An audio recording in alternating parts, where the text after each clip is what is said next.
Sir, ഈ അമേരിക്കയിൽ ട്രംപിന്റെ വിസയുമായി ബന്ധപ്പെട്ടുള്ള ഈ ഫീസ് വർധനയായിട്ടുള്ള തീരുമാനത്തെ തുടർന്നിട്ട് എനിക്ക് കുറച്ച് കൗതുകമായിട്ട് തോന്നിയത്, നേരത്തെ അവിടെ ഈ ഹൗഡി മോഡിയൊക്കെ നടത്തിയ നമ്മുടെ മോദി ഭക്തരായിട്ടുള്ള NRIകളും ഇവരൊക്കെ ഉള്ളൊരു സ്ഥലമാണ്. അപ്പോൾ ആ സമയത്തൊക്കെ ഇവരെ ഭയങ്കരമായിട്ട് പുകഴ്ത്തുകയൊക്കെ ചെയ്യുന്ന നമ്മുടെ സംഘപരിവാർ സോഷ്യൽ മീഡിയ ഹാൻഡിലുകളൊക്കെ പരിശോധിച്ചപ്പോൾ ഇപ്പോൾ അവർ നേരെ തിരിച്ചു പറയണം. അവർ പറയുന്നു ഈ തീരുമാനം വളരെ നല്ലതാണ്, ഇങ്ങനെ ഒരു തീരുമാനം എടുത്ത മോദിക്ക്, ട്രംപിന് അഭിനന്ദനങ്ങൾ എന്നൊക്കെയാണ് പറയുന്നത്. എന്തുകൊണ്ടാണെന്ന് വെച്ചാൽ അവരിവിടെ തിരിച്ചു വന്നു കഴിഞ്ഞാൽ ഇവിടുത്തെ ബ്രെയിൻ ഡ്രെയിൻ അവസാനിക്കും, രാജ്യത്തിന് വികസനത്തിലും പ്രോസ്പെരിറ്റിയിലേക്കൊക്കെ പോകും എന്നൊക്കെയാണ് അവർ ഇതിനെ പറഞ്ഞ് വലിപ്പിക്കാൻ വേണ്ടിയുള്ള ശ്രമങ്ങൾ നടത്തുന്നത്. കണ്ടിരുന്നു അത്തരത്തിലുള്ള ദുർബല ശ്രമങ്ങൾ. ഞാൻ ജിബിനോട് കാര്യം ചെയ്യട്ടെ. എന്തിനാണ് എല്ലാ വർഷവും ഇന്ത്യയിൽ നിന്ന് ഒരു സിമ്പിൾ ചോദ്യം, 3 ലക്ഷത്തിലധികം കുട്ടികൾ ഈ അമേരിക്കൻ യൂണിവേഴ്സിറ്റിയിൽ മാത്രം പുറത്തു പോകുന്നു? സിമ്പിൾ ചോദ്യം. ഇന്ത്യയിലെ IIT, ഇന്ത്യയിലെ NIT, ഇന്ത്യൻ യൂണിവേഴ്സിറ്റി അല്ലേ? പിന്നെന്തിനാണ് ഇതിന് അമേരിക്ക പോകുന്നത്? സിമ്പിൾ ചോദ്യം. ബേസിക്കലി നമുക്കിവിടെ ഫെസിലിറ്റീസ് ഇല്ല. അതാണ് ഇതിന്റെ പ്രധാനപ്പെട്ട കാരണം. എന്തിനാണ് ഈ പറഞ്ഞ ഇന്ത്യയിലെ ഏറ്റവും മികച്ച ഒരു ഇൻസ്റ്റിറ്റ്യൂട്ടാണ് all India institute of medical science. എന്റെ സിമ്പിൾ ചോദ്യമാണ്. ലോകത്തിലെ 100ഓളം ബെറ്റർ മെഡിക്കൽ സ്കൂൾ എടുത്തു കഴിഞ്ഞാൽ അതിനകത്ത് എയിംസ് ഇല്ല. എന്താ കാര്യം? ആ നിലയിലേക്ക് അവിടുത്തെ അടിസ്ഥാന സൗകര്യങ്ങൾ വികസിപ്പിച്ചിട്ടില്ല. അതായത് പ്രധാനപ്പെട്ട കാര്യം. ഞാൻ വേറെ കാര്യം പറയാം. ഇവൻ ചുമ്മാ ഈ ചാണക നിലയും കൊണ്ട് ചുമ്മാ പറയുന്നല്ലേ ഉള്ളു, അതിൻ്റെ അകത്ത് യാഥാർത്ഥ്യമൊന്നുമില്ല. ഞാൻ രണ്ടാമത്തെ കാര്യം പറയാം. ഞാൻ നേരത്തെ ഇങ്ങോട്ട് ഡിസ്കസ് ചെയ്തതാണ്. ഈ ഈ ഇൻകം ടാക്സുമായി ബന്ധപ്പെട്ട് കഴിഞ്ഞ 8 വർഷം കൊണ്ട് കഴിഞ്ഞ വലിയൊരു കോൺട്രാക്റ്റാണ് ഇൻകം ടാക്സ് ഫിനാൻസ് മിനിസ്ട്രി ഇൻഫോസിസിന് കൊടുത്തത്. കാരണം ഞാൻ ഇൻകം ടാക്സ് പേ ചെയ്യുന്ന ആളാണ്. എല്ലാ വർഷവും റിട്ടേൺസ് ഫയൽ ഞാൻ നല്ലപോലെ ഇൻകം ടാക്സ് കൊടുക്കുന്ന ഒരാളാണ്. അപ്പം എന്തിനാണ് ഈ കഴിഞ്ഞ 8 വർഷം കൊണ്ട് അവർ ഡിസൈൻ ചെയ്ത ഇൻഫോസിസ് ആണ് എല്ലാ വർഷവും 10-20 പ്രാവശ്യം ഇത് കൊളാപ്സ് ഇത് തകർന്ന് നാശമായി പോകുന്നതിന്റെ കാര്യം എന്താ? ശരിയാണ്. കാരണം നമുക്ക് കോടിക്കണക്കിന് ആൾക്കാർ ഇൻകം ടാക്സ് ഫയൽ ചെയ്യാനുണ്ടെന്നിരിക്കും. ഒരു 50,000 കൂടുതൽ ആൾ കയറുമ്പോഴത്തേക്കും അത് ക്രാഷ് ആവാണ്. അതിന് ഫിനാൻസ് മിനിസ്റ്റർ ആരെയും കുറ്റം പറയുന്നത് ചാർട്ടേഡ് അക്കൗണ്ടന്റ്. അവരെങ്ങനെയാണ് ഉത്തരവാദികളാവുന്നത്? അതായത് ഇൻഫോസിസ് എന്ന് പറഞ്ഞ ഇത്രയും വലിയ കമ്പനിക്ക് അവർക്കിത് സ്വന്തമായിട്ട് ഡിസൈൻ ചെയ്ത് ഇംപ്ലിമെന്റ് ചെയ്ത് അത് കൊടുക്കാൻ അറിയുന്നില്ല ഇപ്പോഴും. ഏകദേശം 4,500 കോടിയുടെ പ്രോജക്റ്റ് അത് കിട്ടിയിരിക്കുന്നത്.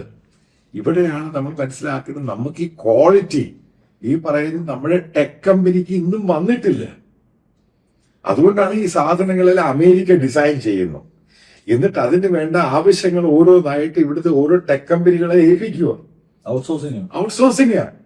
കാരണം ഇന്നും നമ്മളത് ആ രീതിയിൽ അച്ചീവ് ചെയ്യാൻ നമ്മളെ കൊണ്ട് കഴിഞ്ഞിട്ടില്ല. അതുകൂടാതെ ഇപ്പൊ നമ്മുടെ ആൾക്കാരായ ചൈന ചെയ്യുന്ന അത്രയും നമ്മളൊരു റിസർച്ച് എന്ന് പറയുന്ന സ്ഥാനത്തെ കുറിച്ച് ചിന്തിക്കുന്നേ ഇല്ല. നമ്മുടെ ഏറ്റവും വലിയ പ്രശ്നം എന്ന് പറയുന്നത് നമ്മുടെ എഡ്യൂക്കേഷൻ, അതായത് എഞ്ചിനീയറിംഗ് കോളേജ് ഈ സംഭവത്തിനകത്ത് നമുക്കൊരു ഗ്ലോബൽ സ്റ്റാൻഡേർഡ് അച്ചീവ് ചെയ്യാൻ പറ്റിയിട്ടില്ല. അതായിട്ട് പ്രധാനപ്പെട്ട കാരണം ഈ H1B വിസയുടെ പ്രധാന പ്രശ്നം. അത് ഏറ്റവും വലിയ ക്വാളിറ്റി എന്തുവാണ്? ഇവിടുന്ന് ഒരാൾ H1B വിസ അമേരിക്ക പോയി കഴിയുമ്പോൾ ആദ്യത്തെ 3 വർഷം പിന്നീട് 3 വർഷം എക്സ്റ്റെൻഡ് ചെയ്ത് കൊടുക്കും. ഏകദേശം 6 വർഷം കഴിയുമ്പോൾ ഇവരത് പഠിക്കുക ശരിക്കും. അമേരിക്കൻ കൾച്ചറും ഇതിന്റെ പെർഫെക്ഷനും സംഭവങ്ങളും എല്ലാം കൂടെ പഠിച്ചിട്ട് അവൻ തിരിച്ചു വന്നു അതിന്റെ ക്വാളിറ്റി വരുമോ? ഇതാണ് അതിന്റെ പ്രധാനപ്പെട്ട ഒരു കാരണം. അപ്പൊ ആ സാധനം ഇല്ലാത്തതോടുകൂടി ഇന്ത്യൻ IT ഇൻഡസ്ട്രി തകർന്നു. പിന്നെ ഏത് കുലമാണ് മേടിക്കുന്നത്? ഇതാണ് സിമ്പിൾ ആയിട്ട് മനസ്സിലാക്കേണ്ടത്. നമുക്കിന്നും ആ ക്വാളിറ്റി അച്ചീവ് ചെയ്യാൻ കഴിഞ്ഞിട്ടില്ല. നമ്മുടെ ഇൻസ്റ്റിറ്റ്യൂഷൻസ്, അതായത് ചില IITകളും അതൊക്കെ ഒഴികെ ബാക്കിയുള്ള ഇൻസ്റ്റിറ്റ്യൂഷന് പോലും ഇത് പ്രോപ്പർ ആയിട്ട് റിസർച്ചും ഡെവലപ്പും ചെയ്യാനുള്ള കേപ്പബിലിറ്റി ആയിട്ടില്ല. ഇനി അത്തരത്തിലൊരു സ്റ്റുഡന്റ് കേപ്പബിൾ ആയി പുറത്തിറങ്ങിയാൽ പോലും അവന് വർക്ക് ചെയ്യാൻ പറ്റുന്ന റിസർച്ച് ചെയ്യാൻ പറ്റുന്ന പ്ലാറ്റ്ഫോംസും ഇല്ല. പ്ലാറ്റ്ഫോം ആരാ കൊടുക്കുന്നത്? ഏത് കമ്പനി ഏത് ഗവൺമെന്റ് കൊടുക്കുവോ? കാരണം ഇവനത് റിസർച്ച് ചെയ്യണ്ടായോ? അത് റിസർച്ച് ചെയ്ത് ഡെവലപ്പ് ചെയ്തത് ഇംപ്ലിമെന്റ് ചെയ്യേണ്ട സ്ഥിതിയിലാക്കാൻ ഇവിടുത്തെ ഏത് കമ്പനികളും ഏത് ഗവൺമെന്റ് കൊടുക്കുന്നില്ല. കാരണം ഇതിവിടെ തിരിച്ചു വന്നു കഴിഞ്ഞാല് ഇവർക്ക് പ്രവർത്തിക്കാൻ വേണ്ടിയുള്ളൊരു പ്ലാറ്റ്ഫോം എന്തുവോ? എന്താ ബാംഗ്ലൂർ സിറ്റിയിൽ നിന്ന് കഴിഞ്ഞിടയ്ക്ക് പല കമ്പനികൾ അവിടുന്ന് പോയി. കാരണം റോഡില്ല, അതെ, വെള്ളമില്ല. മൺസൂൺ ആണെങ്കിൽ പെട്ടെന്ന് റോഡ് മുഴുവനും വെള്ളം. ബേസിക് ഇൻഫ്രാസ്ട്രക്ചർ നമുക്ക് കൊടുക്കാൻ പറ്റും. ഒരു ട്രാഫിക് പോലും നമുക്ക് പ്രോപ്പറായിട്ട് മാനേജ് ചെയ്യാൻ പറ്റത്തില്ല. ഒരാൾ ഒരു വീട്ടിൽ നിന്ന് ഇറങ്ങിയിട്ട് ഓഫീസിൽ വരാൻ എടുക്കുന്നത് ഒരു 10 കിലോമീറ്റർ ഡിസ്റ്റൻസ് ആണെങ്കിൽ 1.5 മണിക്കൂർ എടുക്കും. അവന്റെ ലൈഫ് 1.5 മണിക്കൂർ അങ്ങോട്ടും ഇങ്ങോട്ടും. അപ്പൊ എത്രയായി? 3 മണിക്കൂറാണല്ലേ. 3 മണിക്കൂർ പോയി കഴിഞ്ഞാൽ പിന്നെ എത്ര മണിക്കൂർ ജോലി ചെയ്യാൻ പറ്റും? ഇതൊക്കെ ഈ ചുമ്മാ അടിച്ചുവിടുന്ന ഇവിടുത്തെ ബോധി മീഡിയ അടിക്കുന്ന കള്ളത്തരങ്ങൾ. ഞാൻ സിറ്റികളിലൊക്കെ പോയി, അർബൻ സിറ്റികൾ, ഈ ഗുഡ്ഗാവ് എന്ന് പറഞ്ഞ സിറ്റി ടെക് സിറ്റിയാ, മെലനിയൻ സിറ്റിയാ. 2 മഴ പെയ്തു കഴിഞ്ഞാൽ അവിടെ എവിടാ വെള്ളം കയറാതെ? ഈ പിന്നെ ഗുർഗാവും ബാംഗ്ലൂരൊക്കെ സാറ് പറഞ്ഞുകൊണ്ടാണ്. അപ്പൊ ഇവര് പറയുന്നത് കഴിഞ്ഞ ഒരു ചെറിയ പീരീഡ് കൊണ്ട് എത്രയോ ഇന്ത്യയിലെ സിറ്റികളെ സ്മാർട്ട് സിറ്റികളാക്കിയിട്ട് മാറ്റിയ പ്രത്യേക പ്രോജക്റ്റ് ഒക്കെയാണ്. ഇപ്പൊ മോദി ഗവൺമെന്റ് സംഭവമായിരുന്നു എല്ലാ ജില്ലയിലും എല്ലാ പഞ്ചായത്തുകളിലും ടെക്, അതായത് IT പാർക്കുകൾ. കേരള ഗവൺമെന്റും പറഞ്ഞ എല്ലാ പഞ്ചായത്തിലും IT പാർക്ക്. ഇവിടുത്തെ പല സ്റ്റേറ്റ് ഗവൺമെന്റ് പറഞ്ഞാല് ഈ IT പാർക്ക് ഉണ്ടായിട്ട് IT ഡെവലപ്പ് ചെയ്തിട്ട് ഇത് ആർക്കായി വിൽക്കുന്നത്? ഇത് ആരായിരുന്നു മേടിക്കുന്നത്? അതിനെപ്പറ്റി പറയുന്നത് ഈ വരുന്ന തന്നെ സോഫ്റ്റ്വെയർ ഡെവലപ്പേഴ്സ്. അതൊരു ഹാർഡ്വെയർ കുറിച്ച് ധാരണയില്ല. ഇവിടെ കുന്തം ഉണ്ടാക്കുന്നില്ല. ഇവിടുത്തെ കുന്തം ഉണ്ടാക്കുന്നത് പിന്നെ എങ്ങനെ ഇവര് അക്കോമഡേറ്റ് ഇല്ല? ഈ പറയുന്ന ആൾക്കാർക്ക് എവിടുന്നായിട്ട് ജോലി കൊടുക്കുന്നേ? ഇതിന്റെ കൺസംഷൻ എവിടാ? കൺസംഷൻ മാർക്കറ്റ് എന്ന് പറഞ്ഞാൽ അമേരിക്ക, യൂറോപ്പ്. അമേരിക്കയാണ് മെയിൻ മാർക്കറ്റ്. യൂറോപ്പ്, പിന്നെ കുറച്ച് GCC രാജ്യങ്ങൾ GCCയിലുണ്ട്. അവിടെ അവർക്ക് ടെക്കീസ് ആവശ്യത്തിന് ടെക്കീസ് ഇന്ത്യൻ ടെക്കീസിന് എടുത്ത് അവർ ചെയ്യുന്നത് ചെറിയൊരു ബില്ലിംഗ് സോഫ്റ്റ്വെയർ പോലും ഇവിടെ ചെയ്തു പോകുന്നത്. പക്ഷെ അവർക്കൊരു പരിധിയുണ്ട്. അവർക്കിപ്പോ കൂടിപ്പോ എത്ര പേര് വേണ്ടി വരും? ശരിയാണ്, എത്ര പേരെ വേണ്ടി വരും? ഇതാണ് പറയുന്നത്. അബദ്ധങ്ങളും ബ്ലണ്ടറും മാത്രമാണ് പറയുന്നത്. അതായത് ഇനി എന്ന് പറഞ്ഞ സാധനങ്ങൾ ഉണ്ടായിക്കഴിഞ്ഞപ്പോഴ് പല കമ്പനിക്കും ഈ മാൻ പവറിന്റെ ആവശ്യം പലതും കുറഞ്ഞു. അതുകൂടാതെ നമ്മളും ഈ പറഞ്ഞ AI-യുമായിട്ട് ബന്ധപ്പെട്ട് നമുക്ക് ഒരു സംഭവം പോലും അച്ചീവ് ചെയ്യാൻ പറ്റിയിട്ടില്ല. ഈവൻ ഇപ്പൊ അമേരിക്കൻ, ചൈനയൊക്കെ അവരുടേതായിട്ടുള്ള, അല്ലെങ്കിൽ ഫ്രാൻസ് അങ്ങനെയുള്ള രാജ്യങ്ങളുടെ റിസർച്ച് നമ്മൾ ചെയ്യുന്നില്ലെന്നാണ് തോന്നുന്നത്. ഒരു കാര്യം, ഇന്ത്യക്ക് ഈ മറ്റേ യൂറോപ്യൻ യൂണിയൻ എല്ലാം കൂടെ 90 ബില്യൺ യൂറോയുടെ കോൺട്രാക്ട് കൊടുത്തിരിക്കുന്നത്. അതായത് ഈ ചാറ്റ് GPT AI ഡെവലപ്പ് ചെയ്യാൻ. കഴിഞ്ഞ നരേന്ദ്രമോദിയാണ് ഫ്രാൻസിൽ പോയി സംഭവങ്ങളെല്ലാം കരാറിൽ ഒപ്പുവെച്ച് ഇന്ത്യയാണ് മെയിൻ പാറ്റന്റ്, ഇന്ത്യയാണ് അത് ഡെവലപ്പ് ചെയ്യുന്നത്. അപ്പം ഈ പ്രോജക്റ്റ് ബേസിക്കലി വലിയ പ്രോജക്റ്റ് ആയിരിക്കും കിട്ടിയത്. അതിലൊന്നും തുടങ്ങിയിട്ടില്ല എന്നാണ് മനസ്സിലാക്കുന്നത്. ഒരു മുന്തവും തുടങ്ങിയിട്ടില്ല. കാരണം ഇത് ചുമ്മാ മേടിച്ചു വെച്ച് ഇത് ഇന്ത്യയിലെ പല കമ്പനികൾക്ക് അത് ഡിസ്ട്രിബ്യൂട്ട് ചെയ്ത്. കാരണം ഇന്ത്യ AI എവിടെ എത്തിയിട്ടില്ല. എവിടെ എത്തിയിട്ടില്ല. പക്ഷെ AI എന്ന് പറയുന്നത് വളരെ അഡ്വാൻസ്ഡ് ആയിട്ട് പോയിക്കൊണ്ടിരിക്കുന്നത്. ഇന്ത്യയിൽ ഏത് ഫീൽഡിൽ ഇപ്പൊ AI കയറാനും ഇനി കുറച്ചുകൂടെ കഴിയുമ്പോൾ AI എന്ന് പറഞ്ഞ് ഏകദേശം 50% ഇന്ത്യയിലെ കൊണ്ട് കയറി കഴിഞ്ഞ പിന്നെ ജോലി എവിടാ? ഗ്രാമീണ മേഖലകൾ പോലും ബാധിക്കും. ഗ്രാമീണ മേഖല മാത്രമല്ല, എല്ലാവരും ബാധിക്കും. ഇപ്പൊ ജോലി എല്ലായിടത്തും കയറി ബാധിക്കും. ഇത് ചില ഈ പറയുന്ന അഗ്രികൾച്ചർ ആണെങ്കിലും അതേപോലെ തന്നെ ചില കൺസ്ട്രക്ഷൻ, ആ മേഖല ഒഴിച്ച് ഏത് മേഖല ഇത് ബാധിക്കാത്തത്? ഇത് കംപ്ലീറ്റ് ബ്ലഡ് ബാത്താണ് ഉണ്ടാകാൻ പോകുന്നത്. എത്രയോ വെബ്സൈറ്റുകൾ ഇല്ലാതായി പോയി. അത് ന്യൂസ് മീഡിയയുടെ അത്രയും വെബ്സൈറ്റ് ആൾക്കാർ നോക്കാതെ താല്പര്യമൊന്നുമില്ല. ഗൂഗിൾ കാര്യം കിട്ടി, പിന്നാണോ പിന്നെ ഈ പറയുന്ന പ്രാദേശിക വെബ്സൈറ്റിന്റെ കാര്യം. അപ്പം ബേസിക്കലി ഇതിനെപ്പറ്റി ഒന്ന് ഫോർകാസ്റ്റ് ചെയ്യാതെ, അതായത് മുന്നോട്ട് എങ്ങനെ പോകും, അതായത് വിഷണറീസും വേണം. നമ്മളെല്ലാം വളരെ ഹാപ്പി ആയിട്ടിരുന്ന സംഭവമുണ്ട്. ഇന്ത്യ മുന്നേറുന്നു, ഇന്ത്യയുടെ ഗ്രോത്ത് വരുന്നു, ഇന്ത്യയുടെ പൊട്ടൻഷ്യൽ GDP കൂടുന്നു, ഇന്ത്യയിൽ തൊഴിലവസരം ഉണ്ടാകുന്നു, ഇന്ത്യക്കാർക്ക് എഡ്യൂക്കേഷൻ കിട്ടുന്നു. ഇതെല്ലാം നമ്മൾ ഇതൊക്കെ പറയാനും തള്ളാനും കൊള്ളാം. ഇപ്പൊ നമുക്ക് ഈ അമേരിക്കയോ അല്ലെങ്കിൽ ചൈനയോ ഒക്കെ നോക്കുകയാണെങ്കിൽ അവര് ഒരു പുതിയ ആയുധം ഉണ്ടാക്കുന്നത് ലോകത്തിനെ കാണിക്കുന്നു, അല്ലെങ്കിൽ ഒരു പുതിയ ടെക്നോളജി ഉണ്ടാക്കി ലോകത്തിനെ കാണിക്കുന്നു, അല്ലെങ്കിൽ ഒരു പുതിയ ഒരു സ്പെക്ട്രം അത് അവർ ലോഞ്ച് ചെയ്യുന്നു. ഈ സമയത്തൊക്കെയാണ് നമ്മൾ അറിയുന്നത്. പക്ഷെ നമ്മളിവിടെ ഒരു ജെറ്റ് എഞ്ചിൻ ഉണ്ടാക്കാൻ വേണ്ടി ആലോചിക്കുന്നതിന് മുമ്പ്, അല്ലെങ്കിൽ അതിന്റെ ഒരു ബ്ലൂ പ്രിന്റ് ഉണ്ടാക്കുന്നതിന് മുമ്പ് തന്നെ പ്രഖ്യാപനങ്ങൾ നടക്കുകയാണ്. എനിക്കൊന്ന് ഈ വിദഗ്ധരല്ലേ, PR ടീമാണ് ഇതെല്ലാം ചെയ്യുന്നത്. ഞാൻ ഒരു കാര്യം പറയാം, ഇതുമായിട്ട് ബന്ധപ്പെട്ട ആൾക്കാരൊന്നും ഇതിനെപ്പറ്റി ഒരു അക്ഷരം കണ്ടതില്ല. എക്സ്പേർട്ടുകൾ കാരണം അവർക്കറിയാം ഇത് റിസർച്ച് അല്ലെങ്കിൽ ട്രയൽ ആയിരിക്കും. ശരിയാണ്. കാരണം ഈ ട്രയൽ എന്ന് പറഞ്ഞ് എത്രയോ പ്രാവശ്യം ചെയ്ത് ശേഷമാണ് ഇതിന് എൻഡ് റിസൾട്ട് ഉണ്ടാവുന്നത്. കാരണം ഓക്കെ, നമുക്കിത് ഡിപ്ലോയ് ചെയ്യാം.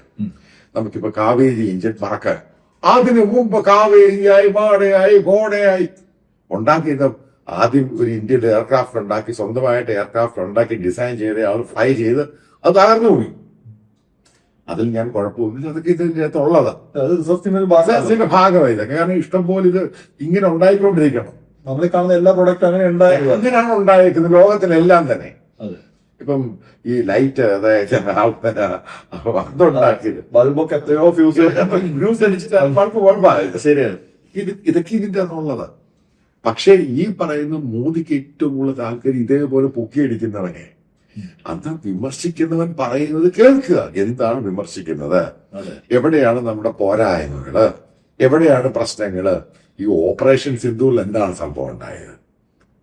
സത്യമെന്തുവരാത്തതില് അവിടെ നമ്മൾ പാഠം പിടിച്ച് മുന്നോട്ട് പോകണമെന്നല്ലേ ആർമി ചീഫ് പറഞ്ഞത്. അയാൾ ആ പറയും അപ്പോഴത്തേക്ക് അയാളെ തന്നെ വിളിക്കുന്നു. അയാൾ എന്തിനു തന്നെ വിളിക്കുന്നത്? അദ്ദേഹം എന്താ പറഞ്ഞത്? CC company defence chief. അതിനകത്തുനിന്ന് പാഠങ്ങൾ പഠിച്ച് ഞങ്ങൾ മുന്നോട്ട് പോകും. എന്ത് തെറ്റാവുള്ളത്? അത് ജയിച്ച ഇതാണെങ്കിലും തോറ്റ ഇതാണെങ്കിലും എന്നിട്ടാ മുന്നോട്ട് പോകുന്നത്. അയാൾ ഇത്ര വിളിക്കുന്നു. ഇതാണ് ബേസിക്കലി ഇന്ത്യയുടെ ഈ സംഘപരിവാർ ഉണ്ടാക്കിയ മോദി സ്തുതികളും മോദി മീഡിയയും ഇന്ത്യയുടെ നാശം കുറിക്കുക. അതാണ് ഉണ്ടാകുന്നത്. കാരണം ഞാൻ നിന്നോട് നേരത്തെ പറഞ്ഞ പോലെ ഞാൻ ഈ അമേരിക്കയില് മാഡിസൺ സ്ക്വയറിൽ നടന്ന മോദിയുടെ ആ പരിപാടി ഞാൻ കണ്ടിട്ടുണ്ട്. അത് ബൂസ്റ്ററിലാണ് ഹൗഡി മോഡി. അപ്പം ഈ ന്യൂയോർക്കിൽ നടന്നത്. അപ്പൊ അതിനകത്ത് വന്നത് മുഴുവനും ഇപ്പം അവിടുന്ന് വളരെ ദൂരെ അവർ ഫ്ലൈ ചെയ്താണ് മോദിയെ കാണാൻ വരും. മുഴുവൻ ആൾക്കാരും കിടന്ന് വേളം ഉണ്ടാക്കിയത് സംഭവം. അവന്മാർക്കല്ലേ ഇപ്പൊ തലക്കടി കിട്ടിയില്ല. അവന്മാരാണെങ്കിൽ അരഞ്ഞ നിലവിളിച്ച് ഓടുന്നേ. അതിനകത്ത് ഈ 90% ഇന്ത്യയിൽ വോട്ടേഴ്സ് ഒക്കെ ഉള്ളവരാണ്. അവരായി ഇന്ന് കരഞ്ഞു ഓടുന്നത്. അതിന് കാരണമാണ് മോദിയാണ് കാര്യം, വേറെ ആരെ കാര്യം. ഇവരൊക്കെ മനസ്സിലാക്കേണ്ടത് ഈ പറയുന്ന ട്രംപും അമേരിക്ക ഫ്രീ ഒന്നും അല്ല. ഇവന്മാർക്ക് അവിടെ വോട്ട് പോലും സെൻസിറ്റീവ് പോലും ഇല്ല. അവിടെ ഫ്രീ ഒന്നും അല്ല, അവരവിടെ ജോലി തരുന്നത് മാത്രമേ. ശരിയാണ്. അല്ല ഫ്രീ ഒന്നും അല്ല. ജോലി തന്നു കഴിഞ്ഞാൽ അവനതിന്റെ കാര്യങ്ങൾ അറിയാം. കാരണം അവൻ കച്ചവടക്കാരന്. അവിടെ ഒരു ജോലിക്കാരനായിട്ട് പോയി ജോലി ചെയ്യുക. അവിടെ ചെന്ന് ട്രംപിനെ തെറി വിളിച്ചിട്ട് പ്രൈഡ് ടു ബി ഇന്ത്യൻ എന്നൊക്കെ പറഞ്ഞുകൊണ്ട് ഫേസ്ബുക്കിനകത്ത് ട്വിറ്ററിനകത്തൊക്കെ വെച്ചിട്ട് മോദിയെ സ്തുതി വിളിച്ച് ട്രംപിനെ തെറി വിളിച്ച് അയാൾ വിടുവോ? ഇല്ല, അയാൾ വിടുവോ? അറേബ്യൻ രാജ്യങ്ങളിലൊക്കെ ചെയ്യുവാണെങ്കിൽ ജയിലിട്ട് അവിടെ ഡീപ്പോർട്ട് ചെയ്യും. ഇപ്പൊ ഇവിടെ എന്താ ചെയ്യുന്നത്? ഇതേപോലെ നിയമം കൊണ്ടുവരും. നിയമം കൊണ്ട് പിന്നെ അവിടെ തിരിച്ചങ്ങോട്ട് പോകാൻ പറ്റത്തില്ല. ഇവൻ പിന്നെ എന്ത് ചെയ്യും? ഇപ്പൊ എന്നെ തെരവിളിച്ച സിന്ദൂറുമായി ബന്ധപ്പെട്ട ഒത്തിരി പേര് ടെക്കീസ് അമേരിക്കയിൽ അവിടെ ഈ പറയുന്ന ആൾക്കാർ അവന്മാർ ഇവിടെ വിളിക്കുമല്ലേ. ഞാനെന്ന് പറഞ്ഞ സത്യമല്ലായിരുന്നു. ഒരുമിച്ച് യോജിച്ച് പോയാൽ പോകാം. അല്ലാതെ അമേരിക്കയുമായിട്ട് അമേരിക്കൻ പ്രസിഡന്റുമായിട്ട് അമേരിക്കൻ പോളിസിയുമായിട്ട് നേരെ ചൊവ്വേ നിന്നില്ലെങ്കിൽ ഇന്ത്യക്കാരുമായിട്ട് അമേരിക്കയ്ക്ക് എന്ത് നഷ്ടപ്പെടാനാ? ഇന്ത്യൻ പ്രോഡക്റ്റ് ആണെങ്കിൽ 1% ഒരു 1.2% അമേരിക്ക പോകുന്നത്. ഇവിടെയുള്ള യൂട്യൂബറും അമേരിക്കയിൽ തുണി കിട്ടാനില്ല, ഭയങ്കര വില. അമേരിക്കയിൽ അത് കിട്ടാനില്ല, ഭയങ്കര വില. ആസ് യൂഷ്വലി ഞാൻ എത്രയോ പ്രാവശ്യം അവിടെ പോയി അമേരിക്കൻ എക്കോണമിയെ പറ്റിയൊക്കെ ഒരു ബ്രീഫായിട്ട് പഠിച്ചിട്ടുണ്ട്. ഇന്ത്യക്കൊന്നും ഒരു കുന്തം അമേരിക്ക ചെയ്യാൻ പറ്റത്തില്ല. ചൈന വിചാരിച്ചാൽ നടക്കുന്നില്ല. പിന്നെ ആണോ നമ്മൾ ഈ പറയുന്ന മോദി വിചാരിച്ച നടക്കുന്നത്? ഇപ്പൊ തന്നെ ഈ വരാനിരിക്കുന്ന ഒരു ക്രൈസിസ് അല്ലെങ്കിൽ ഇങ്ങനെ ആളുകൾ തിരിച്ചു വരുമ്പോഴേക്കുള്ള അപ്പൊ അതിനെ പറ്റിയിട്ടും ഇവര് പെട്ടെന്ന് എന്താണ് സൊല്യൂഷൻ എന്നുള്ളതിലേക്ക് വരുമ്പോൾ ഇവർ പറയുന്നത് അതെല്ലാം നമ്മുടെ മോദിജി നോക്കിക്കോളും. കാരണം നമ്മൾ പല ക്രൈസിസ് ഇപ്പൊ കോവിഡിന്റെ സമയത്ത് അങ്ങനെയുള്ള ക്രൈസിസ് എല്ലാം മോദിക്കാണ് ഹാൻഡിൽ ചെയ്തത്. ഞാൻ പറയാം ജിബിനോട് പറയാം, ഇത് കോവിഡ് അല്ല, കോവിഡിന്റെ 100 ഇരട്ടി മാരകമാണ് ഈ സാധനം. കോവിഡ് ആണെങ്കിൽ നമുക്ക് ഓവർകം ചെയ്യാൻ പറ്റും. കുറച്ച് ആൾക്കാരെ മരിച്ചു. പക്ഷെ ഇതല്ല റീസ്റ്റാർട്ട് പോസിബിൾ. അതെ, റീസ്റ്റാർട്ട് പോസിബിൾ. അത് നമ്മൾ ചെയ്തു കേട്ടോ. അതിന് മോദിയുടെ കഴിവൊന്നും അല്ല, ചുമ്മാ പറയുന്നത്. മോദിയുടെ കഴിവൊന്നുമല്ല. ഇന്ത്യയുടെ എക്കോണമി സ്ട്രെങ്തൻ ബേസ് അങ്ങനെയാണ് നമ്മൾ തിരിച്ചു വന്നത്. നമ്മൾ തിരിച്ചു വന്നു, അത് കറക്റ്റാണ്. മറ്റുള്ള പല രാജ്യത്ത് തിരിച്ചു വരാൻ പറ്റിയ അപ്പൊ ആ ഒരു ക്രൈസിന്റെ 100 ഇരട്ടി മാരകമാണ് ഈ ക്രൈസിസ്. കാരണം ഡയറക്റ്റ് ആയിട്ട് ആൾക്കാർക്ക് ജോലി നഷ്ടപ്പെടുമോ? അതും ഈ പറഞ്ഞ പോലെ നല്ല സാലറി ചെയ്തുകൊണ്ടിരുന്ന നല്ല എഡ്യൂക്കേഷനുള്ള ആളുകൾ. അത് നമ്മൾ പറഞ്ഞ ടെക്കിയുടെ ഒരു സെക്ടർ, അതേപോലെ മറ്റൊരു സെക്ടർ ഉണ്ട് തിരുപ്പൂർ, അതെ, മറ്റൊരു സെക്ടർ ഉണ്ട് ചെമ്മീൻ, അതെ, ഈ അതേപോലെ തന്നെ സ്പെയർ പാർട്സ് ഉണ്ടാക്കുന്ന ഈ ഗുരുഗ്രാം, നമ്മൾ ഈ നമ്മുടെ വീടിന്റെ അപ്പുറത്ത് അങ്ങോട്ട് പോകുമ്പോഴ് ഈ മാരുതിയുടെ പ്ലാന്റ് ഉണ്ട്. അപ്പൊ അതിന്റെ തൊട്ടപ്പുറത്ത് ആ ഭാഗത്തും ഒക്കെ കുറച്ചങ്ങോട്ട് മാറി നോയിഡയിലൊക്കെ ഈ സ്പെയർ പാർട്സ് ഉണ്ടാക്കി അമേരിക്കയിൽ അയക്കുന്നു. അപ്പൊ ഇവരൊക്കെ എന്തു കുന്തം ചെയ്യും? എത്ര പേരവിടെ വർക്ക് ചെയ്യുന്നേ? അവരെന്ത് ചെയ്യും? ഇത് ചുമ്മാ തള്ളുകയത്. അവർക്കൊക്കെ ജോലി പോയില്ലയോ? ജൂലറി ഉണ്ടാക്കുന്നതൊക്കെ മറ്റേ ജയ്പൂരിലും സൂററ്റിലും ഒക്കെ ഈ ഉണ്ടാക്കി അമേരിക്കൻ മാർക്കറ്റായത്. അപ്പൊ ഈ പിന്നെ സെൽഫ് റിസൈലന്റ് ആവും എന്നൊക്കെ പറഞ്ഞിട്ട് കഴിഞ്ഞ 15 വർഷമായിട്ട് മോദി നടത്തിക്കൊണ്ട് പ്രഖ്യാപനങ്ങളെല്ലാം പൊള്ളാൻകൂടി കഴിയാൻ പോലും ഈ സെൽഫ് നമ്മൾ ഭയങ്കരമായിട്ട് പറയുമ്പോഴും എവിടെയാണ് ആവേണ്ടതെന്ന് കൂടെ പറയാം. പ്രഖ്യാപനങ്ങൾ ഉണ്ടായിട്ടുള്ളൂ. എവിടെയാണ് ആവേണ്ടതെന്ന് പറയാം, ഏത് സെക്ടറിലാവേണ്ടതെന്ന് പറയാം, സ്പെസിഫിക് ആയിട്ട് പ്ലാൻ സ്പെസിഫിക് ആയിട്ട് പറയും ഏത് സെക്ടറിലാണെന്ന് പറയാം. ഏത് മാനുഫാക്ചറിൽ ഏത് സെക്ടറിലാണ് ആവേണ്ടത്, അല്ലെങ്കിൽ ഇന്ന് അഗ്രികൾച്ചറിൽ ഏത് സെക്ടറിലാണ്. ഈ അഗ്രികൾച്ചറിൽ ഈ സാധനം കൂടുതൽ ഉണ്ടാവുമ്പോ ഈ കർഷകന് വില കിട്ടുന്നില്ല. ഇത് എവിടേക്കും പോകണ്ടായോ? ശരിയാണ്. കൂടുതൽ സാധനം വന്നു കഴിഞ്ഞാൽ എങ്ങോട്ട് പോയത്? ഇതൊക്കെ ചുമ്മാ ബ്ലണ്ടർ അടിക്കുക. നമുക്ക് അതേപോലെ ഒരു മാർക്കറ്റ് ക്രിയേറ്റ് ചെയ്ത് ഇപ്പൊ സാബു ജേക്കബ് ഇജിടെക്സ്, ഞാൻ ഉദ്ദേശിച്ചത് ഇതേപോലെ ബ്ലണ്ടർ അടിക്കുന്ന ഒരു മനുഷ്യനാണ് അയാൾ പറഞ്ഞു കേട്ടോ, 2000 സ്റ്റോറുകൾ തുറക്കാൻ പോവാണ്. ജിറ്റെക്സിന്റെ ഇന്ത്യൻ മാർക്കറ്റിൽ പോകാൻ പോവാണ്. ഒരു ദിവസം 15 ലക്ഷം രൂപ സെയിൽ നടക്കും. ചിലപ്പോ ഒരു ദിവസം നടന്നില്ല. ഈ പറയുന്ന സാധനം ഇപ്പോഴൊക്കെ ഇന്ത്യൻ മാർക്കറ്റിലുണ്ട്.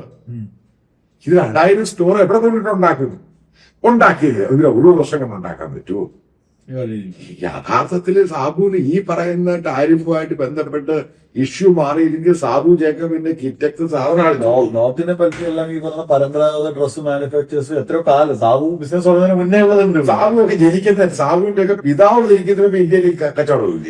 ജയ്പൂർ ബെൽറ്റ് ഗുജറാത്ത് ഈ ഗുജറാത്ത് അതിന്റെ ബെൽറ്റ് ഇല്ല, തിരുപ്പൂർ അതിന്റെ ബെൽറ്റ് ഇല്ലേ? അതെ. അപ്പം സാബു ഉണ്ടായ സാബുവിന്റെ പിതാവ് ജനിക്കുന്നതിന് ഇന്ത്യയിൽ എക്സ്പോർട്ട് അമേരിക്കയോട് സാധനം അയച്ചിട്ടില്ല, ഇതേപോലെ സാധനം ഉണ്ടാക്കിയിട്ടില്ല. ബ്രിട്ടീഷുകാരുടെ നേരിട്ട് നോൺസെൻസ് പറഞ്ഞുണ്ടാക്കില്ലേ. ഇന്ത്യയിലൊക്കെ ഓൾറെഡി മാർക്കറ്റ് ഉണ്ട്. പക്ഷെ ഇന്ത്യയിലുള്ള ഏറ്റവും വലിയ പ്രശ്നം നമുക്ക് ബൈ പവർ ഇല്ല. ശരിയാണ്, മനസ്സിലായി. നമുക്ക് അത്രയും പണം കൊടുത്തിട്ട് വാങ്ങാനുള്ള കേപ്പബിലിറ്റി ഇന്ത്യക്കാർക്ക് ആയിട്ടില്ല. അപ്പൊ അതിന്റെ കൂടെ ഇത്രയും ആൾക്കാരെ തൊഴിൽ പോകും. അതാണ് പിന്നീട് അങ്ങോട്ട് ഇത്. കാരണം ബൈങ് പവർ ആണ് ഒരു എക്കോണമിയുടെ പരമപ്രധാനം. ഈ കൺസംഷൻ പോലെ തന്നെ ഏറ്റവും പ്രധാനം. കാരണം അവൻ പണം കൊടുത്ത് അത് വാങ്ങാൻ, അത് വാങ്ങാനുള്ള കേപ്പബിലിറ്റി ഇന്നും ഇന്ത്യക്കാർക്ക് മിഡിൽ ക്ലാസ്സിൽ ഒരു അപ്പർ മിഡിൽ ക്ലാസ്സിനെ ആയിട്ടുള്ളൂ. അതാണ് പ്രധാനം എന്ന് പറയുന്നത്. ഇന്നും 100 രൂപയ്ക്ക് 2 ബില്യൺ ചട്ടി കിട്ടുമെന്ന് നോക്കി നടക്കുന്നവരാണ് ഇന്ത്യക്കാരൻ. പറഞ്ഞിട്ട് കാര്യമില്ല. അവന് അത്രേ ഉള്ളൂ. അവന് അത്രേ ഉള്ളൂ ശമ്പളം, വരുമാനം വളരെ കുറവാണ്. അതെ. അപ്പൊ അതിനെ ബേസ് ചെയ്താണ് പോകുന്നത്. അതിനിടയ്ക്ക് ഇതേപോലെയുള്ള ബ്ലണ്ടറൊക്കെ അടിക്കുമ്പോഴും ആലോചിച്ച് നോക്കുക, എവിടെയാണ് ഡിസ്കൗണ്ട് കിട്ടുന്നത്, എവിടെയാണ് ഫ്രീ ആയി കിട്ടുന്നത്, അതന്വേഷിച്ച് പോകുന്ന ഒരു ഇന്ത്യക്കാർക്ക് ഈ ക്വാളിറ്റി എന്ന് പറയുന്ന ഒരു അപ്പർ മിഡിൽ ക്ലാസ്സിന് മാത്രമേ ഉള്ളൂ. അവരാണ് ഈ ബ്രാൻഡ് നോക്കി പോകുന്നത്. ബേസിക്കലി ഇന്ത്യ ബ്രാൻഡ് സംഭവം. ആ ബ്രാൻഡ് നോക്കി പോകുമ്പോൾ നമ്മളിപ്പോ ഡൽഹിയിലായിരിക്കുന്നത്. നമ്മളിപ്പോ കൊനാട്ട് പ്ലേസിൽ പോയി കഴിഞ്ഞാൽ ബ്രാൻഡ് ഉള്ള കടകളുണ്ട്. പക്ഷെ ആ കടകളിനകത്ത് പോകുന്ന ആൾക്കാരെ നോക്കിക്കോണം. അതിനകത്ത് ഒരു അപ്പർ മിഡിൽ ക്ലാസ് ആണ് പോകുന്നത്, മിഡിൽ ക്ലാസ് അല്ല പോകുന്നത്. കാരണം ഹ്യൂജ് കാരണം സെയിം ഇപ്പൊ ഒരു ഷൂ പോയി മേടിക്കുന്നു. ഇപ്പൊ ഷൂ മേടിക്കുന്നത് ഇപ്പം ഇന്ത്യയില് ബ്രാൻഡഡ് അല്ലാത്ത ഷൂ, അതിന്റെ ക്വാളിറ്റി മോശമായിരിക്കും. അത് ചിലപ്പോൾ 500 കിട്ടും. പക്ഷെ ബ്രാൻഡഡ് ആയിട്ടുള്ള ബൂട്ട്സിന്റെ, അതായത് ഇവിടുത്തെ ഒരു പ്രത്യേക കടയാണ് ബേസ്. അപ്പൊ അതിന് ബ്രാൻഡഡ് ആയിട്ടുള്ള അതിന് 2500 രൂപ. കുറച്ചും കൂടെ ക്ലാസ് ആയിട്ടുള്ളവർക്ക് ആ ഷൂവിന് വില 10,000 രൂപയാണ്. ഈ 10,000 രൂപയുടെ സാധനം എത്ര പേര് വാങ്ങും? ശരിയാണ്. ഇത് മാറ്റർ ചെയ്യുന്നുണ്ട്. അതായത് ബൈങ് പവർ എന്ന് വെച്ച് കഴിഞ്ഞാല് ഈ പറയുന്ന IT കാരങ്ങോട്ട് വന്നു കഴിച്ചപ്പോഴാണ് ഈ ബൈങ് പവർ കൂടിയത്. അങ്ങനെയാണ് ഈ പറഞ്ഞ ബാംഗ്ലൂരും ഹൈദരാബാദൊക്കെ അതെ, നെക്സ്റ്റ് ലെവലിലോട്ട് വളരെ പോയത്. അപ്പൊ ആ പോയപ്പോഴാണ് ബേസിക്കലി കടകളിൽ ബിസിനസ് ഉണ്ടായത്. അതെ. അപ്പോഴാണ് ഈ മാനുഫാക്ചേഴ്സിന് ലാഭം ഉണ്ടായത്. ഇവ കൊച്ചി പോലെ ലുലു മാൾ വന്നത് IT ഇതൊക്കെ വന്നതിന് ശേഷമാണ്. അതെ അതെ, അതുകൊണ്ടാണ് വന്നത്. പിന്നെ ഇത്രയും ഇന്ത്യക്കാര് ഗൾഫിൽ പോയി ജോലി ചെയ്യുന്ന അവരുടെ പണം, അതെ, ബാംഗ്ലൂർ പോയി ജോലി ചെയ്യുന്ന അവരുടെ പണം, അതെ, അതുകൊണ്ടാണ് ലുലുവിന് അത്രയും കൊച്ചിയില് ഇതുണ്ടായത്. പക്ഷെ ഈ കാരണം കൊച്ചിയുടെ സബർബൻ ഏരിയ വളരെ സ്ട്രോങ് ആണ്. കാരണം ബൈങ് പവർ ഉള്ള ഒരു ക്ലാസ്. അതെ. സെയിം ഈ നമ്മുടെ യൂസഫ് അലി അതെ, തിരുവനന്തപുരത്ത് പോയി തുറന്നു. ഈ പറയുന്ന ഞാൻ ഈ കൊച്ചി കണ്ടപോലെ അവിടെ ഇല്ല. ഇല്ല, അവിടെ ആണെങ്കിൽ മാള് കാണാൻ വരുന്നവരുള്ളൂ. പർച്ചേസ്. അപ്പൊ അതേപോലെ തന്നെ പുള്ളി പാലക്കാട്ട് തുടങ്ങി. ഞാൻ കോയമ്പത്തൂർ പാലക്കാട് അവിടെ ബന്ധവും ഇല്ല. എന്താ കാര്യം? പക്ഷെ കോയമ്പത്തൂർ കുഴപ്പമില്ല. അതെ. പക്ഷെ ലക്നോയിൽ നല്ലതാണ്. ലക്നോ അത് അതിനാണ് ആൾക്കാരുണ്ട്. അതിനകത്ത് ഏറ്റവും വലിയ തമാശ ലക്നോയിനകത്ത് ഇത്രയും ആട്ടിറച്ചി പോകുന്ന എനിക്ക് മനസ്സിലായില്ല. അവിടെ മട്ടൻ പിടിക്കാൻ ശരിക്കും ആൾക്കാർ ഞാൻ പറഞ്ഞ ലക്നോ ഹിന്ദിക്കാരുടെ കാര്യം പറയുന്നത് മലയാളം മട്ടൻ പിടിക്കുന്ന കാര്യമല്ലോ. അപ്പൊ ഇതെല്ലാം ബൈ പവർ മാറ്റർ ചെയ്യും. ഇതിനെല്ലാം ഈ സംഭവം എഫക്ട് ചെയ്യാൻ വേണ്ടി പോവുകയാണ്. ഇന്ത്യയുടെ ചെയിനായിട്ട് എഫക്ട് ഇത് വരില്ല. ഈ ട്രംപുമായിട്ട് മോദി ഉണ്ടാക്കിയേക്കുന്ന ഈ അടിയുടെ അന്തിമ ഫലം, അതായത് അൾട്ടിമേറ്റ് ഉണ്ടാക്കുന്ന ഇന്ത്യൻ ദുരന്തമായിരിക്കും, ഇന്ത്യൻ ഡിസാസ്റ്റർ ആയിരിക്കും ഉണ്ടാകുന്നത്. അതാണ് ഞാൻ കാണുന്നത്. കാരണം എല്ലാ രീതിയിലും ബാധിക്കും. ഈ ബാധിക്കുന്ന എല്ലാ സെക്ടറിലോട്ടും കയറും. അപ്പൊ ഏവിയേഷൻ സെക്ടറിൽ കയറും, ട്രാൻസ്പോർട്ടിംഗ് സെക്ടറിൽ കയറും, ഹോട്ടൽ സെക്ടറിൽ കയറും, റെസ്റ്റോറന്റ് സെക്ടറിൽ കയറും. ഇവിടൊക്കെ ജോലി ചെയ്യുന്നവർക്ക് ആൾക്കാർ ജോലി എന്ന് പറയും. അതായത് ഈ പോകുന്നത് റിസഷനിലോട്ടാ പോകുന്നത്. റിസഷനിലോട്ടാണ് പോകുന്നത്. പിന്നെ നാളിതുവരെ ഒരു ബിൽഡ് ചെയ്ത് വെച്ചിട്ടുള്ള, അതായത് PRP ബിൽഡ് ചെയ്ത് വെച്ചിട്ടുള്ള മോദി എന്ന് പറയുന്ന ഒരു രൂപം, അല്ലെങ്കിൽ അതിന്റെ ഇൻഫ്രാസ്ട്രക്ചർ ഡെവലപ്മെന്റ്, എക്കണോമി, GDP, ഈ സാധനങ്ങളെല്ലാം പൊള്ളയാന്നുള്ള ജീവിതം. നിന്റെ പൈസ ഉണ്ടെങ്കിലല്ലേ നീ സ്വന്തമായിട്ട് വണ്ടി ഓടിച്ചിട്ട് ഇൻഫ്രാസ്ട്രക്ചറിൽ കൂടെ പോകുള്ളൂ. അത്രേ ഉള്ളൂ. നീ അല്ലെങ്കിൽ ഹൈവേ കൂടെ നിന്റെ ഫാമിലി ആയിട്ട് പെട്രോൾ അടിച്ച് നീ പോകുമോ? ഇല്ല. ആവശ്യം വരില്ല. ആവശ്യമില്ല. നീ പണമുണ്ടെങ്കിൽ നീ അവിടെ പോയിട്ട് ഇടയ്ക്ക് വെച്ചിട്ട് മോട്ടലിൽ താമസിച്ച് അവിടെ ആഹാരം കഴിച്ച് ഉച്ചക്ക് ആഹാരം കഴിച്ച് നീ യാത്ര ചെയ്യുന്നുള്ളൂ. അല്ലെങ്കിൽ നീ ഭാര്യയും കുഞ്ഞുങ്ങളൊക്കെ വീട്ടിലാക്കിയിട്ട് നീ ഒറ്റയ്ക്ക് ട്രെയിനിന്റെ അകത്ത് കയറിയിട്ട് സ്ലീപ്പർ യാത്ര ചെയ്യും. അതെ, അത് തൂങ്ങി പിടിച്ചു പോകും. തൂങ്ങി പിടിച്ചു പോകും. അതല്ലേ ഓപ്ഷൻ. ആ ഓപ്ഷനിലോട്ടാണ് ഇന്ത്യ പോകുന്നത്. അതായത് ഏവിയേഷനിലായിരുന്നു, ഫ്ലൈറ്റ് ആയിരുന്നു. ട്രെയിനിൽ നമ്മൾ ഒരു ഫ്ലൈറ്റേ പോകാൻ പറ്റത്തില്ല. കാരണം ഗോയയുടെ ഡൗൺ ആയി, സ്പൈസ് ജെറ്റ് അത് പോയി. അതേപോലെ ഇൻട്രസ്റ്റിംഗ് ആയിട്ട് ഇൻഡിഗോ എത്രമാത്രം എയർക്രാഫ്റ്റ് മേടിച്ച് അവര് തിരിച്ചിവിടെ വന്നിട്ട് അവര് തിരിച്ചത് വിൽക്കുമോ? കാരണം അവർക്ക് റൂട്ടുകളില്ല, ആൾക്കാരില്ല, ഇഷ്ടംപോലെ എയർപോർട്ടായി. പക്ഷെ അങ്ങോട്ടൊന്നും പോകാൻ ആളുകൾ ഫ്ലൈ ചെയ്യാൻ പ്രാദേശിക എയർപോർട്ടിനൊക്കെ ഫുള്ളായിട്ട് സർവീസുകളൊക്കെ ഇപ്പോൾ ആ സംഭവം കൊച്ചിയിലോട്ടുള്ള കൊച്ചി സർവീസ് പറഞ്ഞല്ലോ. കാരണം അത് വയബിൾ ഓപ്ഷൻ അല്ലാതെ, കാരണം എക്കോണമി ഡൗൺ ആവും. നമ്മൾ ഈ എക്കോണമിയുടെ ഈ സ്റ്റോക്ക് മാർക്കറ്റിനേക്കാളും കൂടുതൽ നമുക്ക് മനസ്സിലാക്കാൻ സാധിക്കുന്നത് ഈ റെസ്റ്റോറന്റിൽ പോകുമ്പോഴും ഇപ്പോൾ അത് ഫ്ലൈ ചെയ്യുമ്പോഴും ഒക്കെ നമുക്ക് കൃത്യമായിട്ട് മനസ്സിലാക്കാൻ ആൾക്കാർ എത്ര ഫ്ലൈ ചെയ്യുന്നുണ്ട്. അതേപോലെ തന്നെ ഈ ഹോട്ടലിലെ റെസ്റ്റോറന്റിലൊക്കെ ആൾക്കാർ ക്രൗഡഡാണ്. കാരണം ആൾക്കാർ പൈസ ഉണ്ടെങ്കിലും അവർ വന്ന് അടിച്ചങ്ങ് പൊളിക്കും. അപ്പോൾ റെസ്റ്റോറന്റിൽ അടിച്ചു പൊളിക്കുമ്പോൾ അത്രയും പേർ റെസ്റ്റോറന്റിൽ അവർക്ക് ജോലിയുണ്ട്. അപ്പോൾ സർവീസ് ചെയ്തും സെക്യൂരിറ്റി അത് ഇത് ഷെഫ് അവർക്കൊക്കെ ജോലിയുണ്ട്. മൾട്ടിപ്പിൾ ആയിട്ടുള്ള ഗ്രോസറി അതും ഇതും മീറ്റും ഒക്കെ സപ്ലൈ ചെയ്യുന്നവർ. അപ്പൊ അവിടെ ആള് കുറയുമ്പോൾ നമുക്ക് മനസ്സിലായിക്കോണം എക്കോണമി ഈസ് ബാഡ്. അവിടെ ഈ തള്ളും കൊണ്ടുവരുന്ന PR ടീം എന്നല്ലാതെ ബേസിക്കലി ഞാൻ ഡൽഹിയില് ഞാൻ മനസ്സിലാക്കിയെടുത്തോളം എക്കോണമി ഈസ് ഗോയിങ് ബാഡ്. അതാണ് മനസ്സിലാക്കുക. കാരണം പല രീതിയിലും, കാരണം നമ്മുടെ തൊട്ടപ്പുറത്ത് മാറിയാണ് എയർപോർട്ട്. അപ്പൊ അവിടെ ഈ എയർപോർട്ടിൽ ജോലി ചെയ്യുന്നവരൊക്കെ നമ്മൾ തൊട്ടപ്പുറത്തായിട്ട് ഇവിടെ 2 കിലോ റാഫാൽ ചോക്ക് ആ ഭാഗത്താണ് താമസിക്കുന്നത്. അവരൊക്കെ ശരിക്കും സ്പെൻഡ് ചെയ്യുന്ന പിള്ളേരോ ഇപ്പോഴാരും ഇറങ്ങുന്നില്ല. കാരണം പൈസ ഇല്ല, പണം വേണ്ട സ്പെൻഡ് ചെയ്യാൻ. അതായത് എക്കോണമി ഈസ് ബാഡ്. കാരണം ഏവിയേഷൻ തന്നെ സെക്ടറിൽ തന്നെ ആൾക്കാരെ കുറയ്ക്കുമോ? കാരണം ആ കമ്പനികൾ തന്നെ പിടിച്ചിരിക്കാൻ പാടുപെടും. അങ്ങനെ മൾട്ടിപ്പിൾ ഇഷ്യൂ കൊണ്ട് പുറത്താണ് പോകുന്നത്. അതിലൂടെ IT സെക്ടറിൽ H1B വിസ കയറി വരുന്നു, മറ്റുള്ള ഇഷ്യൂസ് കയറി വരുന്നു, ചെമ്മീന്റെ മറ്റുള്ള ടാരിഫിന്റെ ഇഷ്യൂ കയറി വരുന്നു, റഷ്യൻ ക്രൂഡ് 2 പണക്കാർ അഡാനിക്ക് റിലയൻസിന് വേണ്ടി ആ ഇഷ്യൂ കയറി വരുന്നു. എല്ലാം കൊണ്ടും മോദി ഗവൺമെന്റ് ഉണ്ടാക്കി തന്നതാണ് ഇന്ത്യക്കൊരു ദുരന്ത രീതിയിലോട്ട് ഇന്ത്യ പോകുന്നതിന്റെ സൂചനകളാണ് നമ്മൾ ഓരോന്നും കാണുന്നത്.